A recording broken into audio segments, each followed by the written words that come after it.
Cette semaine, dans le Macronomètre, nous allons évaluer les efforts désespérés que font nos parlementaires pour arriver à pouvoir contrôler les politiques publiques dans ce pays, avec une bonne note pour ces parlementaires, 7 sur 10, et une mauvaise note pour le gouvernement et l'administration de l'Assemblée nationale qui les bloquent en permanence avec une note de 3 sur 10.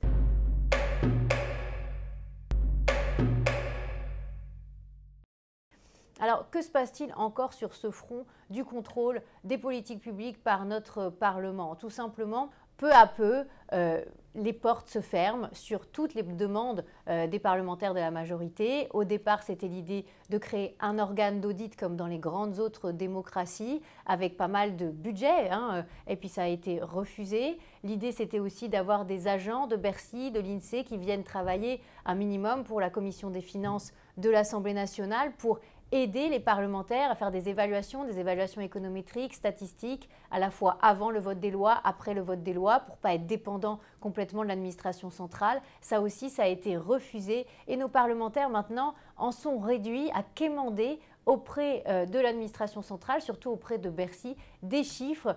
Par exemple, là, c'est les nouvelles résolutions du printemps de l'évaluation de nos parlementaires, eh bien, ce sont des résolutions pour demander plus d'informations sur la masse salariale de l'État, plus d'informations sur les niches fiscales, sur l'exécution budgétaire, alors que nos parlementaires devraient avoir leurs propres mesures de chiffrage, leurs propres moyens sur ce sujet.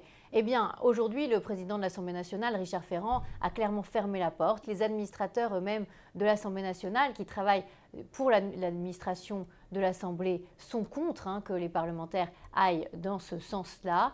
Ils ne veulent pas de concurrence d'autres agents qui viendraient d'ailleurs. Et donc, alors que l'Assemblée nationale a plus de 200 millions d'euros de réserves non utilisées, on ne donne pas ces crédits pour le contrôle de la dépense publique, alors que c'est le rôle numéro 1 du Parlement.